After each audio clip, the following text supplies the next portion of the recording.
now we'll have the recording in process. And just as a short introduction for TBN Asia, again, we are TBN Asia stands for Transformational Business Network Asia, and we are a NGO based in Singapore, and we have a high touch support to social enterprises across the region, helping provide resources and expertise and funds for those that are supporting and working towards ending poverty. And we really want to help with collaboration and empowering those around the network. So we do a lot of work with partners. And so actually we're quite excited with this healthcare dialogue is a lot of folks that we've interacted with previously. And ultimately we want to be bringing hope and restoration to entire communities. And so the TBN Asia network, we include both social enterprises and impact investors, and which is called the Investors Network. And then we have what we call the Sept program, which is the Social Enterprise Training Hub. And we'll talk a little bit more about that at the end. We also have what we call the Expertise Network, which is where we have folks who use their skills to help support the social enterprises. And lastly, we have a community development undergirding all of this, where we have events and outreaches and networking events such as this one to connect the entire ecosystem together.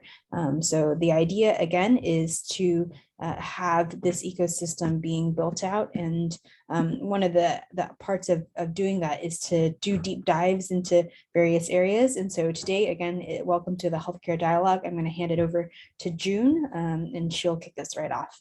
Thanks, June. Hi, hello everybody. Thank you for coming. We are honored today to have such a wonderful panel and a marvelous host, Dr. Goh Leong, who will be hosting the forum today. Dr. Goh? Thanks, Bernice and June, for the introduction. My name is Leong, and I'm really glad to be here, see all of you here over this lunchtime dialogue. And for today's session, we'll be starting with a brief introduction of all our amazing speakers, all of whom have had years of experience in the healthcare and development arena. We'll then have a panel discussion, dialogue, followed by a Q&A session for everyone. Now, the aim of this session is to explore the role of asset-based approaches in sustainable healthcare. And we would like to ask ourselves, is our role simply to help people with needs or to enable them to flourish? We'll be exploring issues like access to healthcare, education and awareness, as well as sustainability. And to kick this session off, we will like to invite Francis, who is the Chief Commercial Officer of Livful, to tell us something about himself and his organization, followed by Michael, who is the Executive Director of Healthserve, and then Jayanth Bhuvaraghan, who is the Senior Advisor and Coach, formerly with a Chief Mission Officer at Essilor. So, Francis, all yours for the introduction. Okay, Leong, thank you very much for the introduction and welcome everybody. I'm delighted to be here and very honored and privileged to be given this session to share with you what Livful does. So let me jump right into the sharing of my screen. And let me just do this thing and hopefully you can see it. Okay, so what does Livful does? Well, we are actually a life science company. You can check us out on this website. And if you have, you go to website, you'll be able to see the history of our company, how it was started with a young boy in Nigeria. So it's actually started off more of a mission base. So you can see that our priority is impact over the profit itself. All right, and our mission is very simple. We have the ability and the capability to either discover solution, or we may actually invent and create solution ourselves. And then we work with different partners in the community, with government, with NGOs, so that these solutions either that are being discovered or have been developed, we make sure that these are able to reach out to communities so that lives can be lived freely and well, and also to the fullest. That's actually where the name Livful came from. Okay, Livful is actually live free, live well, and live full. Now, who who are we actually targeting? And you will see this chart a lot during this next 5 days, 4 days in this conference. When you talk about the wealth pyramid, you will see that most innovation or most health company, right, they focus a lot really on the top of the pyramid, where people are of financial means, they have the ability to pay for healthcare and health access. Where we target a lot of our activities and programs are what we call the partially served. So those that are earning between $2 to $10, and there's a big population. There's about 3 billion people in that category. And of course, you have those people who are really at the bottom of that wealth pyramid. There's about 700, and the definition is people who are earning less than $2 a day. So that's where we focus a lot of our solution, a lot of our program to give access to the partially served as well as the underserved communities, mostly in Asia, Africa, and now we're starting a lot of that program also in Latin America. Now, we do this through our own impact program. It's called Ignite Life. And the way we do it, as I mentioned to you, we have our solution. Either we develop it ourselves or we work with partners that have a solution. And then we work with social entrepreneurs, businesses or NGOs, and even government, right, to deploy these products out in the marketplace to the community. Now, it's not just, and this topic is very dear to our heart that we're having this dialogue, because we don't want to just be giving product or providing product. When we have that product or the solution out there, we must be able to make sure that at least 3 very fundamental factors are being met.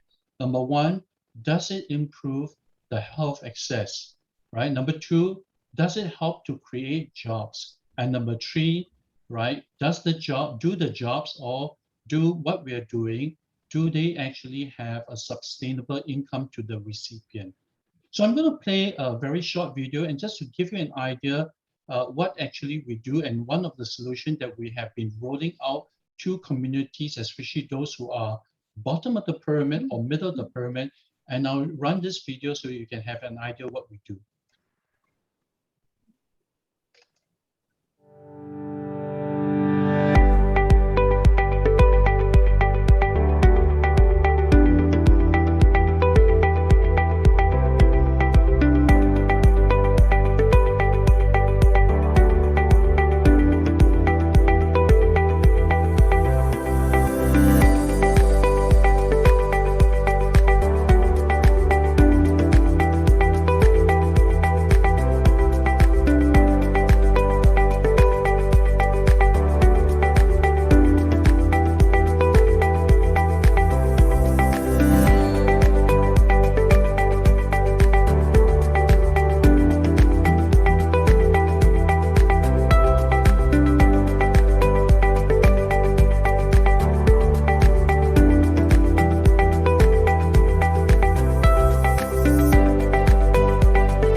Okay, Leong, that is our introduction. Very humbly, we share with you.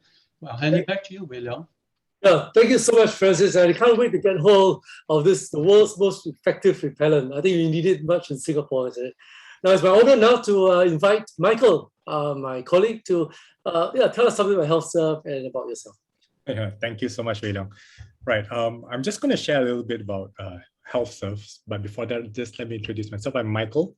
I'm the Executive Director of Healthserve. So Healthserve has been around for over 15 years. I just realized I didn't even turn on my PowerPoint. Right. Can I just do a quick check? Are we seeing the right slide? Yeah, okay. All right. So, we've been serving migrant worker communities You're for seeing your back end. the back end. Oh, Yeah. sorry. All right. Is this better?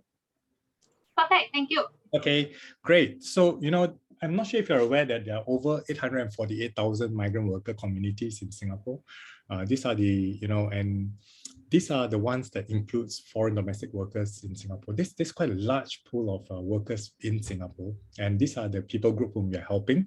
In Healthserve, we really seek to have a society where every migrant worker lives a life of dignity.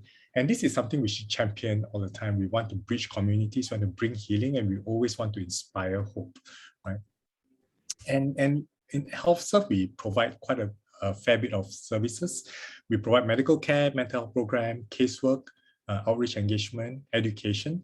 And you know what? Since the pandemic, a lot has changed. A lot has changed, not just for the migrant worker community, but within how we help the people who live in the fringe as well. So I thought I'll just share with you a video. The video is slightly long, but just bear with me. It's from Channel News Asia. So, it's something which hopefully you can see a glimpse of what we do in a day of Healthserve and how COVID-19 has impacted the work and the community. Okay. The COVID-19 pandemic has affected healthcare charities providing services to migrant workers in Singapore. Healthserve has seen its pool of volunteers shrink. Isabel Lim finds out what else has changed. It's very early, 3 p.m. I give token. Okay. So today, no dentist. Today, no token. Okay. Jana Benares has been with Healthserve since 2015, and in that time, the clinic manager has seen her fair share of migrant worker patients. But with the COVID-19 pandemic, routines have been tweaked. Most of them will queue as early as 11 in the morning. So the giving of queue numbers for this period of COVID changed from 5:45 to 3 p.m. The clinic officially opens only at 7 p.m. Other changes have also been implemented, like separating patients who display respiratory symptoms. Here is it? Nose, flu, fever, cough. Okay. All take them. Another change? 3:10 in the afternoon. So I'll be downing up because I'll be seeing them as early as possible, as early than usual. Full personal protective equipment is required now. Healthserve says most of the PPE are donated. At 4 p.m., patients reporting respiratory symptoms are seen. We did a preliminary triage for all the flu patients or with flu symptoms together with Dr. Ben. So we take out their vital signs, their complaints. Then we prepared a template and the memo. We will be asking the doctor on site later to double confirm those cases that we are not so sure if to send or not to send to NCID. How many are there? So far, we have triage sent with flu. It takes more than an hour. Jana takes a break for dinner, donated by a charitable foundation, and not long after, she's back in a fresh set of PPE. Hello, we're preparing every volunteer now. Giving assistance to their full PPE. The team for the night huddles for some quick instructions and a prayer. They then disperse to their stations. The on-site doctors begin work at 7 p.m. and confirm with Jana which patients need to be sent to NCID for further testing for COVID-19. She makes the calls. Now 37.5. Panadol in the afternoon. And not long after, 3 ambulances arrive.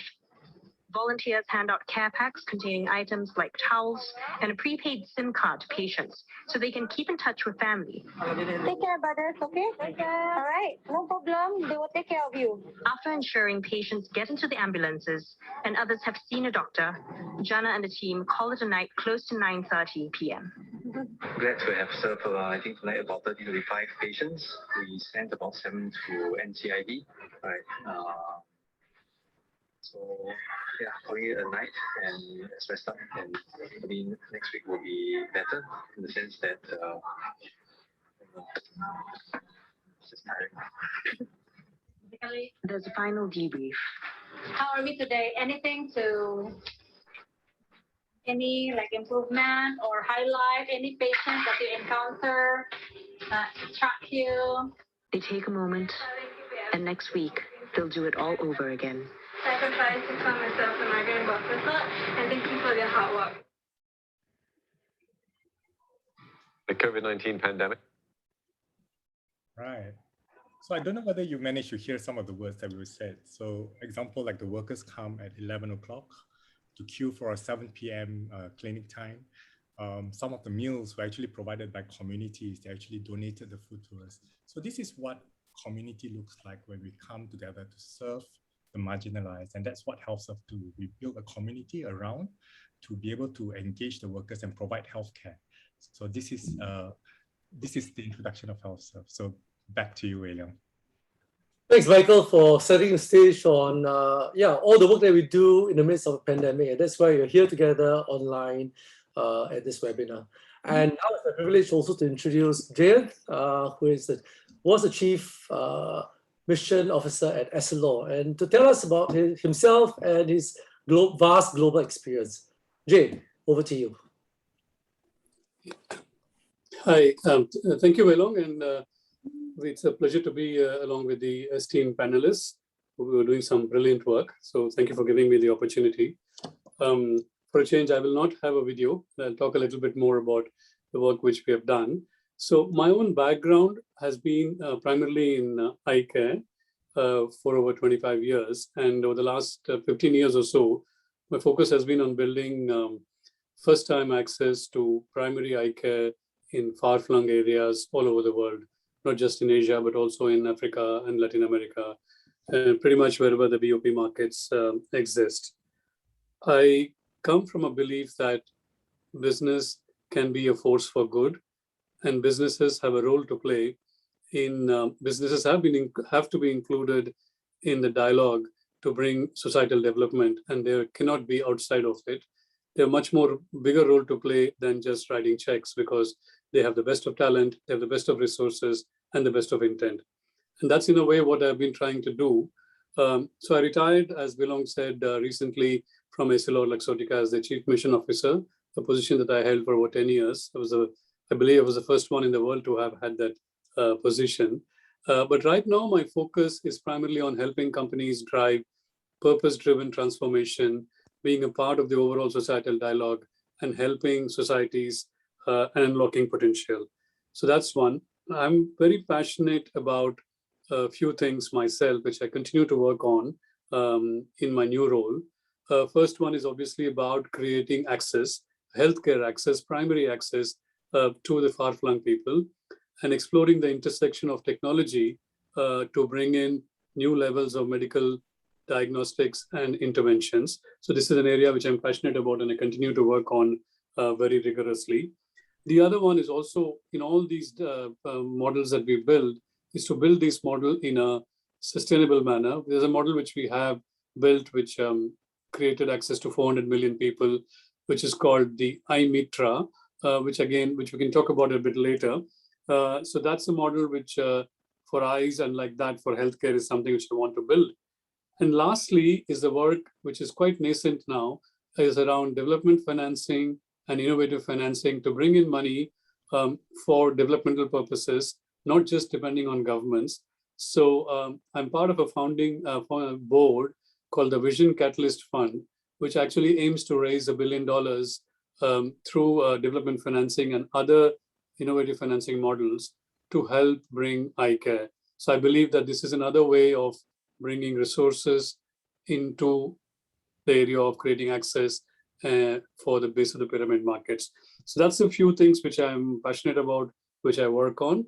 And as we continue the dialogue, I'm happy to share whatever experiences I have and any questions that you may have. And also happy to be connected afterwards, should someone want to be more interested in knowing what we do. Thank you, Leong. Oh, thanks, Jayanth, for giving us that quick overview of what you do. So now let's dive into our dialogue. Today we've got issues to talk about in terms of sustainable healthcare, and with our three esteemed panelists, right, from all the experiences we have. I'm going to start off this with a question for all of you, about sustainable healthcare. So what in your view is sustainable healthcare? You can take this from the view of your organization, all right? Sustainable healthcare, let's talk about that. Maybe we'll start with Francis. You'll tell us something about what you think and of some of the important factors that are involved with sustainable healthcare. Yeah, Wei Long, I think that's a great starting question. I think for us at Livful, right, we look at sustainable healthcare as something that not only providing a solution, not only providing a fund, or not providing just a means and becomes a one-off. For us, sustainable really has to be the ability that they are the recipient, the communities, they are able to take these resources, they're able to make use of it, and they'll also be able to, make it sustainable. And I think that is the most important part of all, because it's really easy for us, let's say in Livful, we provide them, let's say, with a repellent, right? And we can provide it for 2 years, 3 years, 10 years, and then what, right? We may solve a disease problem, a vector-borne disease problem. But I think for what we do in, at least in Livful, right, we want to make sure that we arm the recipient or the communities with 3 factors. Number 1, education and awareness, right? For example, if we use the repellent as an example, we want to be able to educate and make people aware how to control mosquito-borne diseases. What is mosquito-borne diseases versus vector-borne diseases? Second thing would be, well, do we have a healthcare solution for them, right? And the third thing, in this case here, would be a repellent, but there are other solutions that we provide. And then the third thing is that we must be able to give them the means and tools to help themselves. We don't want to be in a position whereby, again, it's just a donation, one-off, or maybe a fixed period of time, but it must be something that is able to be, able for them to be sustainable, able for them to help themselves as well. So that's where we come from. Oh, thanks, Francis. And interestingly, you mentioned the word community earlier on, and also how education and awareness is important, not just a product, but also this education and awareness. And with that, I think I'd like to move on to Michael, because I think, Mike, you tell us something about, in the context of Healthserve, community education and awareness, especially in this pandemic, right? What makes it sustainable? Thanks, Wei Leong. Echoing Francis, I think the need of having the community coming on board is one of the most critical things for sustainability. I mean, just looking at the people group whom we're helping, and we have to take in context, migrant workers, they are transient workers. They don't have the ability to form a strong community that is for long term. So how then do you help people on the fringes that is not, the norm? Therefore, we need community within Singapore to be able to come alongside to build and make the healthcare affordable and sustainable. Up to today, we are only charging a migrant worker $8 for every single visit that they come, which includes medication.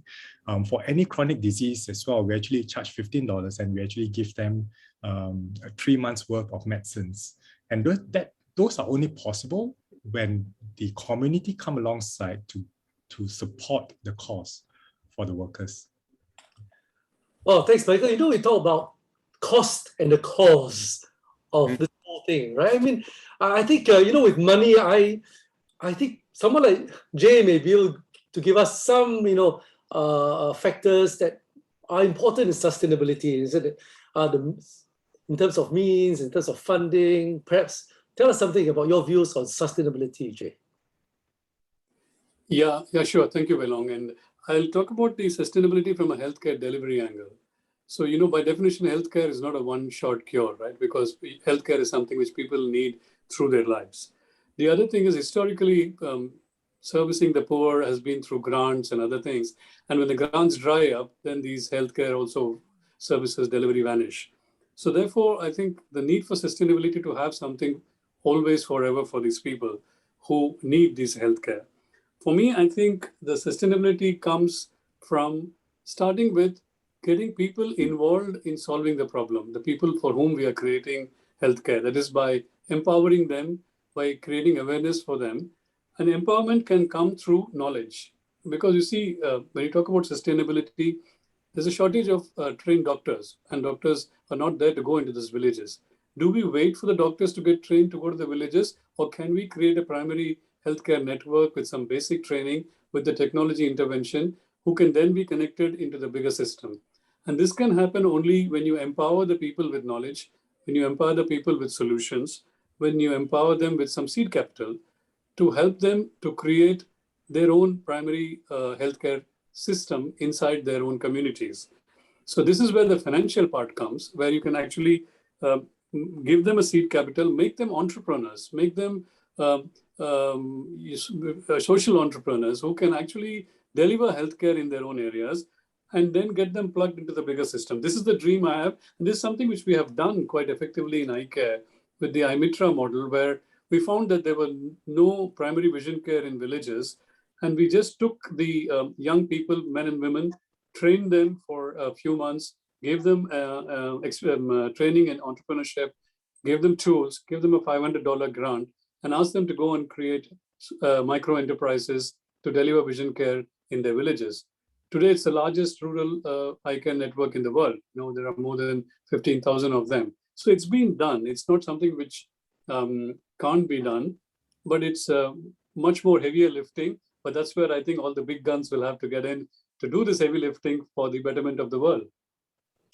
Oh, Jay, so interesting that you actually started with the community itself. Is it the stakeholders, the marginalized themselves, or people you're serving? And it's interesting that iMitra is able to release all the assets available in the community. Of course, helped with some outside help, isn't it? I think that's a wonderful model. And I'm also wondering, you know, if there are other things we have to consider when we are serving marginalized communities. Maybe Michael, we'll start with you, and then later Francis. You know, tell us something about other factors that will help release some of these as we serve marginalized communities. Well, I think it is really critical for us to find out the real needs of the marginalized and not be presumptuous or assume that we know what kind of needs and provide a solution for them. I think we have, in a non-profit setting especially, we listen quite a fair bit, we speak, and we rally communities come alongside with us to be able to support the beneficiaries. Our dream actually is for the migrant workers to rise up and contribute back within the society, within their own community. And this is something which I think is very important for us. I think this is something which we do very often in Healthserve as well. Yeah, I think you're right, Michael. I think, remember in Healthserve, it's about really recognizing the inherent asset we have in all these communities. Very similar to iMitra that releases all the assets there. I'm wondering also now, Francis, if you could tell us from your perspective, your experience, some of the other factors in opening up the assets in these communities. Yeah, Leong, I think, let me share with you something that we did last year in Ghana. And in Ghana, there are a lot of security guards, and these security guards are daily wage people. And there are many of these around the world. So when you think that when one of them falls sick, their primary concern is their health and well-being. It's not. Their well-being is, I must be fit so that I can bring home that one day wage to sustain my family and to pay for the bill. And that's the reality in many of those that is in the partially served and the underserved. So for us, right, when we took on this project in Ghana, in Africa, and also we have similar project in Asia as well, we were really focusing on three things. One, do they really have measurements? Do they really have access to healthcare and the solution?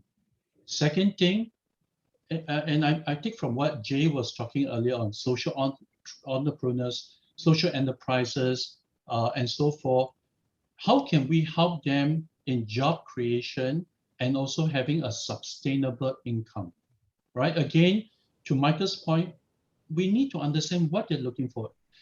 getting a malaria may not, whether they get it or not is not really the key thing, but they get it, they want to avoid having a malaria because they want to bring that $2 home every day. So when we provide them with a solution, we have to make sure that we measure it in terms of ability on the healthcare access, the job creation, and having a sustainable income. Well, thanks. Yeah, so you mentioned Ghana. It's interesting, right? I mean, in the context of Ghana, this is what's needed. And Michael, you talk about migrant workers in Singapore, low-wage migrant workers from Bangladesh and India and China. And Jay, in terms of iMitra, the programs they have around the world, could you tell us something about, the importance of contextualization and some of the needs or challenges in contextualization? If any of you have, any thoughts on contextualization, because every context is different, right? Yeah, we'll open this up for the three of you. Anyone like to say something about that? Yeah, maybe I'll go first. So if you see, basically, I think there is no cookie cutter approach, right? Because you'll have to adapt solutions based on local needs and local culture, I would say. And then, of course, there can be broad models, but then each one has to be adapted. So adaptation is the key. Talking of also the disadvantaged communities, etc., I wanted to share one thing from my own experience is the importance of gender equality. And this I've seen it firsthand, right? Women in general in BOP markets are treated very badly. So there was an example, for instance, the state of Andhra Pradesh in India, where a young girl was recently married and she was badly treated by her husband and she didn't have anywhere to go. And then she joined up for this training for iMitra and she set up her own iMitra enterprise and she went away to her parents' place. She was so successful that the husband came back to her with his tail under his legs and then completely subservient to her because she was earning more than he was earning. And then the whole relationship changed. So basically, when women start contributing to the family income, their status goes up. And I think by creating women entrepreneurs, you actually not only help them to earn more money, but you also help them to get respect in the society. So I think, therefore, the importance of gender is universal across the world. So I think we should pay attention to that. The second thing here is that when you have women healthcare workers, in most of these small towns and villages, the women there, they don't go and see a male doctor. They are shy. They don't go. It's a cultural thing. So now when you have women healthcare worker, you automatically create a pathway for women patients to get some cure. So I would say that in all our efforts, while we look at marginalized communities and everything, a greater emphasis on women, which I've seen by first-hand experience, would go a long way in making this world a much better place and a much more healthier place. Well, Jay, you really touched on a really interesting topic, is it? Gender equality and how it relates to business. But I wonder if you could elaborate a little more in terms of the business model, because when the women start a little business, how does it happen vis-a-vis the larger business ecosystem, Jay? Yeah, it's easier said than done. You hit the nail on the head, Leong. It requires a lot of hand-holding. And that is where I think we have people on the ground who help them. Because first of all, people in villages, they go and train to get a job. When you tell them you don't get a job, you have to be your own boss. That itself is a bit of a shock. But many of them are enterprising. So you've got to give them the confidence. You've got to give them the idea that they can make it. You've got to do a lot of hand-holding, teach them in basic. They don't even know accounting. They just know cash in, cash out. They don't know outstandings, payables, and all those jargon that we use. So you have to teach them in simple terms and help them to actually learn. But my own experience has been that the people are so ambitious, they're so hungry for earning more that they learn much faster. And when they see that they can make money, then sky's the limit. And we've got numerous such cases of people who have really prospered within a very short period of time. So it's a question of training and hand-holding and giving them simple tools to become business people. Oh, it sounds really interesting. And, I encourage those of you interested to talk to Jay more. But, Francis, in your context, right, for example, working in Africa, what has the experience been? Tell us. I agree with Jay that there is no one size that fit all economies and all communities. And we need to be very sensitive culturally, value-wise, when we try to implement a program and a solution. I think that's my first point. I think the second point is this: in the many experiences that I have personally and also through the company with Livful, is that many of us, and I count myself as one of the guilty ones, we very often think that the underprivileged and the partially served community, right, the lower, the not so well-to-do, we always have this impression or misconception that these communities always rely on donation. I think that's a misconception that we need to take it away. Many of these communities, I personally have experienced, right? They want to be respectful. They want to have self-helping activities. And because they do not either have the means or they do not have the know-how or the solution to do it. And what Jay mentioned, right? If we could just give them a solution, give them a spark, give them an idea, and then help them along the way as social entrepreneur or social enterprises, you'll be amazed, right? We'll be amazed at how much this can bring forward, way forward compared to giving 1 year's supply of something, right? So that's from my perspective. It's a wonderful idea. I think, with all experiences that the three of you have here and the stuff that you have done, I'm just wondering also, as you come up with the different contexts you're in, like Healthserve, we have been in Singapore the last 14 or 15 years. And, if you were to do Healthserve again, Michael, as executive director, what are some of the challenges and what would you have done differently? How would you have started Healthserve differently? No, I think this is a very good question.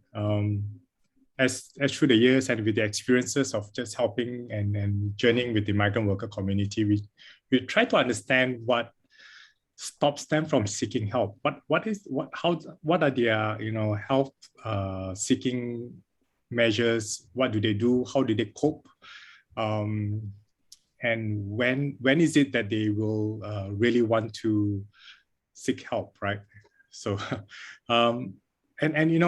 if things were to be different, I will probably start off with understanding the fear of the beneficiaries, understanding what drives them to do the things that they do and not do.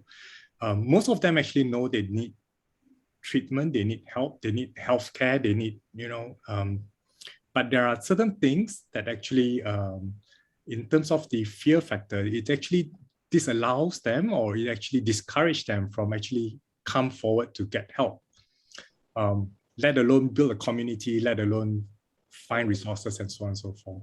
So probably that's something which I'll start off with. And just to share about migrant worker community, it's a little bit different. I think it's somewhat strange within Singapore, right, that we have these communities that nobody really understand their health and help-seeking behaviors.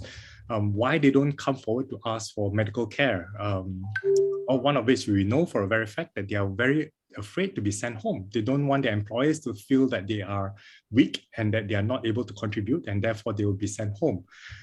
Just exactly like what Francis says, they just want to earn the dollar wage that they have and not be sent home.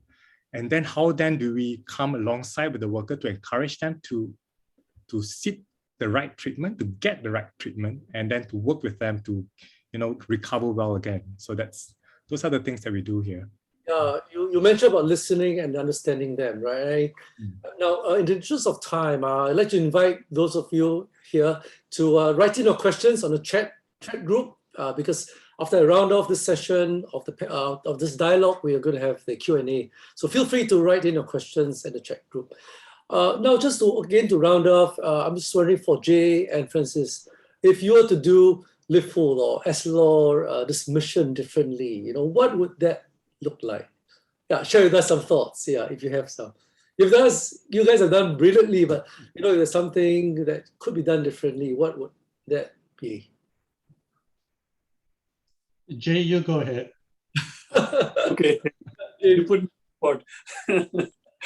Okay, so I think if I had to go back 10 years and try to do it again, I think I would have accelerated much more faster and probably gone bigger in a shorter period of time. Because you see, when you work for large organizations, although you have resources and things like that, it takes time to even get some ideas sold internally and make it work, etc. But being an entrepreneur, I would have been in a hurry to kind of do it, scale up faster. So that would be my way. But the second thing, which I think back, is that is about aggregating your services, right? Because we have gone ahead primarily creating greenfield access for eye care separately in these villages. But mostly in these villages, there are needs for other healthcare activities also. And there are other primary healthcare systems available, which may be efficient, may not be efficient. But there could be a case for aggregating these services instead of actually creating separate standalone ones and then trying to work with partners. And we're trying to do that now. It is successful in some ways. It's again difficult, including involving government as a partner. But I think in the longer term interest to unlock the potential, aggregation of services with like-minded people, not only government, but NGOs, private companies, and healthcare companies would be a way I would probably go more actively, actually. So yeah, the importance of collaboration and also scaling up. Thanks. Francis, how about you? What would you have done differently, and what advice for the rest of us? I think for us, well, if you look at our company Livful, right, we started in 2015, so it's about 6 years old company, not a very long time. But when we started the company, we were focusing a lot on retail, and we tried to take that retail model and apply it to impact programs and those who are underprivileged. You know what? It doesn't work. Believe me, if you try to do it, I will tell you from our 6 years of experience, it doesn't work. The retail has a different model. The impact has a different model. That's the first thing. The second thing is that when we did it for the impact side, we were doing it with our own resources. So we'll go out to community, we'll reach out to those who are underprivileged and so forth, and we'll try to do the program ourselves. You know what? It's not scalable. We really need to work with partners, NGO partners, social entrepreneurs, social enterprises, even the government, right, to make it scalable and wide scale. If we do it on ourselves, it will take a very, very long time and a lot of heavy lifting to get it out to everyone. Yeah. It seems like the passing message for this part of the program, the dialogue, is really about collaborating, about scaling, about getting others on board, right? And working with the very people we serve. So now I'm going to open up now this time for Q&A. And I see one question now, more for Essilor in terms of business model. Someone's asking about franchise. So how do you do this business model? Perhaps a little more detail, Jace. Folks seem to be interested in that. In terms of the business model. Yeah, I mean, talk about women getting on board, but how does it, work out in sort of reality? Challenges on the ground, for example. Yeah. Okay, I'll try to give you a very quick brief on that. Well, for any business to work, you need a product first, right? So this product is spectacles, and it has to be affordable. So it's true that the cost of spectacle, I see all of you are wearing, anywhere in the world is equal to 3 to 4 days of your salary. You can do your math, you will find that that's true everywhere. So now in the same way, if somebody earns $2 a day, the task was to make sure that we're able to sell a spectacle at $5 or $6. So that was made available first in terms of developing a product which can be sold at $4 to $5. Having solved that problem, the second problem was actually to create access. And since there are no trained people available in these small villages, we decided to train them and empower them. So we go and mobilize people, young men and women who are who've done 12 years of schooling. And then after a propensity test and from other tests, we take them to a nearest training center, which is mostly about 50, 60 kilometers away from their village. And then they go through training, which involves about 2 months of classroom training and about 10 months of on-the-field training. And then they get a certificate which is recognized by the government. And then at the end of the training, each one of these entrepreneurs are then given a grant, which is equal to about $500 average US dollars in most cases, which then helps them to go back to their village and set up their primary vision care centers. So this is what is the model, primarily what we do. And then once they set up their primary vision care centers, we train them to run these centers properly. What we do is that we don't insist that they should buy all the products from Essilor, because that's the starting point. We want it to be an open model. Our job is to create a network, and then it's up to the companies to be competitive or not, whether they want to sell it. So we de-link it, because then it gives the power to them. And but we help them to manage their profits, to manage their cash. And well, I mean, like I said, they're quick learners. In 6 months, they become experts. And then they start negotiating price with you. When that happens, you know you've done your job. Yeah, sign up for the next course. Yeah, you're more than welcome, actually. And maybe I'm just wondering whether Francis also. The next question for Francis, I see one here. How much time and resources to split in between being in the field to sell repellent versus being in the office for other activities? Tell us something more. For example, like how do you do marketing and planning and all that versus being on the ground? Yeah. I think you really want to spend most of your time in the field, because you'll be like what Jay mentioned, right? You'll be helping them with education. You'll be helping them with the supply chain. You'll be helping them with micromanaging or micro manufacturing, helping them to produce the repellent that is fit for their environment, right? Helping them to create jobs, making sure that there is a quality control and you're not selling them a bad quality, or they're not producing a bad quality that give them skin disease, for example, in the repellent, right? So I think these are very important. Spend more time in the field. The stuff that you're doing in the office is really administrative, making sure that the regulators is able to help you import the repellent, for example, right? So I would say more of the resources in terms of time in the field, dealing with the social entrepreneurs, dealing with the community. Wow. Yeah, so it seems like there are lots of people involved, isn't it? Community, entrepreneurs, the funders and investors, they all come in, right? Now, this one question for Michael. Can you just tell us, someone's asking about why do we only serve migrant workers?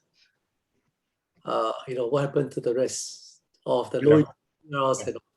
Yeah, I actually responded to the text as well. Just so, but a quick one. We did, when we first started, we did serve the marginalized, the street walkers, the poor, and all. But we have soon come to realize that there are a lot of other NGOs that support the other people group as well. Whereas the migrant worker communities, there are not many. In fact, we were the very few when we first started some 15 years ago, and that remains our call. Yeah, thanks. Yeah. So it looks like, I think for all three, right? I think pivoting or having an adaptive change is important all the time. Yeah. And in the interest of time, we need to round up soon. Please send in any last question we have. And since it's a rather small group, I think allow you to unmic yourself and even ask one last question. If you have this burning question that you really want to ask any of our three panelists. Yeah.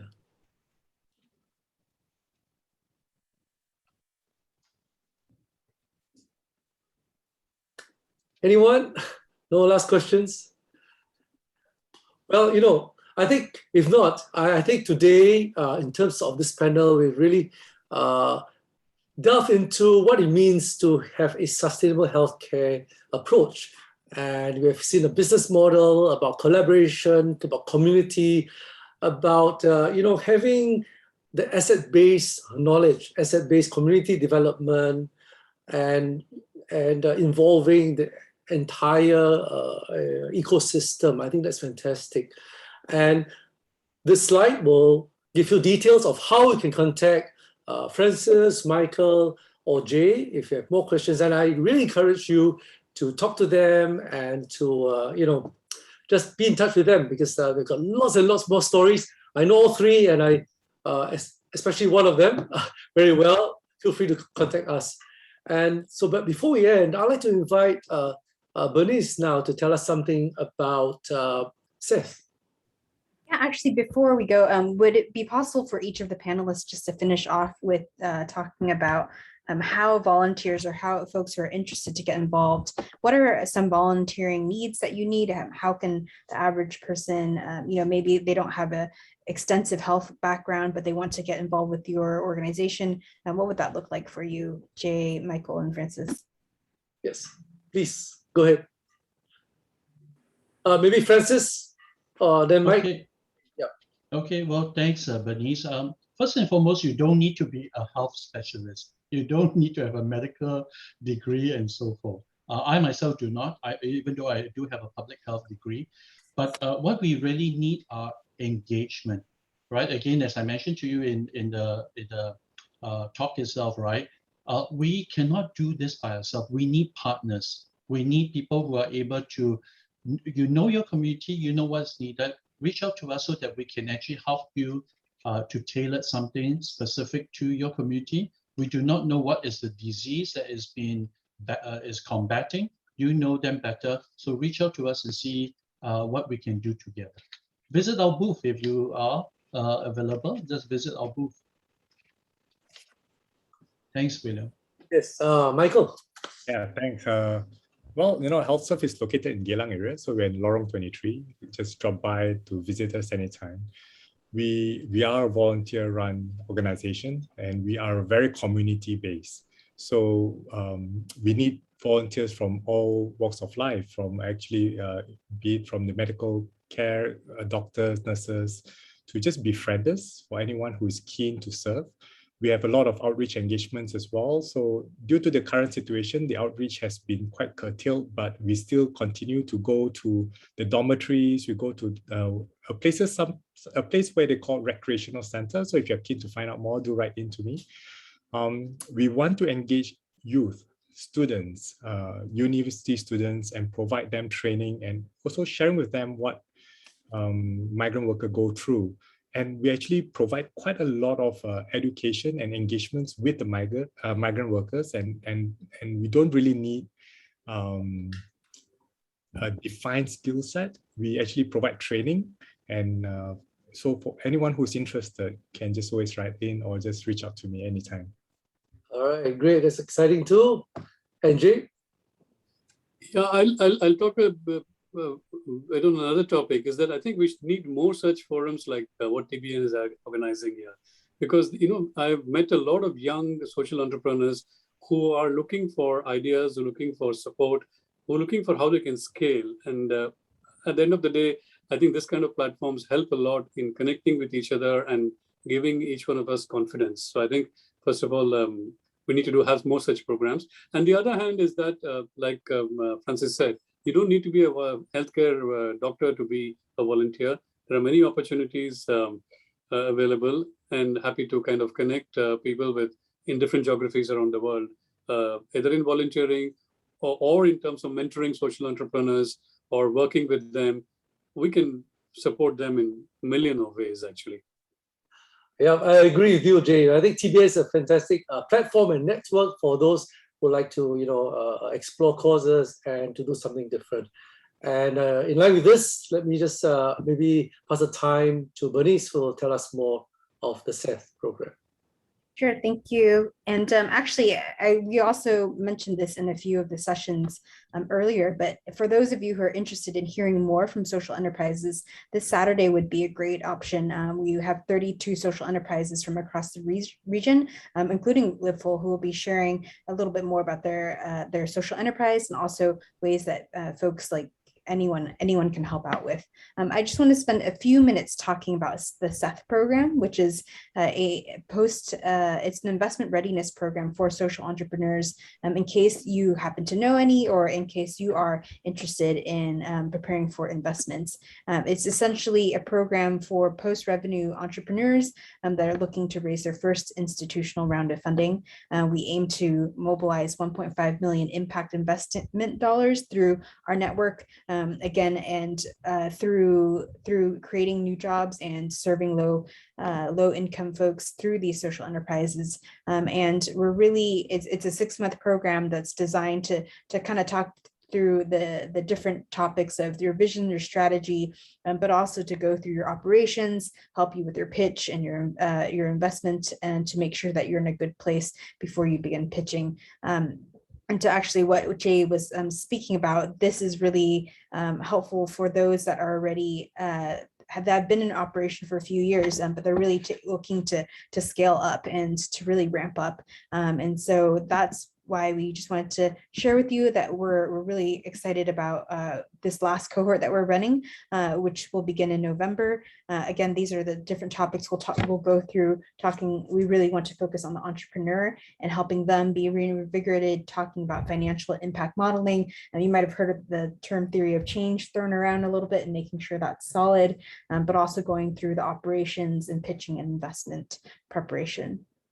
So if you know of any post-revenue social impact enterprises that have been operating for at least 3 years, they're in the Southeast Asia or operating in the Southeast Asia region and really serious about looking for investment dollars, then please do let us know about them. Again, we, as far as industry, we're open to agriculture and food, water and energy, accessible healthcare, and also just general community and services. And again, we're not I would say we're slightly different from an accelerator in that we're very action oriented or very practical. We work with entrepreneurs, so we know that theory isn't super helpful. We want folks to really make changes in their business. We also provide structured expertise, and we have a lot of we have an entire support team for each entrepreneur that does come. And we eventually end with pitches with actual impact investors. Just some numbers on $617,000 US that has been collectively invested into the SEF participants these last few cohorts, and 100K grants and scholarships through TBN that have been mobilized. And lastly, just a few entrepreneurs that have come through us. You might have heard from Tamara from Liberty Society. She's been able to connect with Uniqlo and use their scraps of cloth to repurpose them. And she hires refugee women in Indonesia to help increase their income in that sense. And lastly, Gigi in WeCare, also in Indonesia, who has been endorsed by President Obama, and also through Singapore. Singapore has chosen their SE to be the primary I believe distributor of PPE early on during COVID. So just excited to have these SEs amongst those with even just in our first cohort, and being able to help them get to the next level. Some were funded by John Templeton Foundation. And again, we've talked, you might have heard from Magic and Deloitte and Raise earlier, but these are a few of our partners that we connect with. And yeah, just again, cohort 4 registration is open. If you're interested, please do reach out to us in TBN Asia to learn more information, and we'd love to see you there. All right, thanks so much, Bernice, for telling us about cohort 4 registration. And yep, for all those on board now, please do this little closing poll if you can. But just leaves me now to thank our 3 speakers, Francis, Jay, and Michael, for a most interesting time, amazing and inspiring time, telling us about on-ground challenges and stories. And also, give us a glimpse of what the future may look like and can look like. And once again, thanks to all of you who have joined us this afternoon for a most amazing 1 hour. So have a good rest of the day. See you soon. Thank you. Thank you, everyone. Bye. Bye. Bye.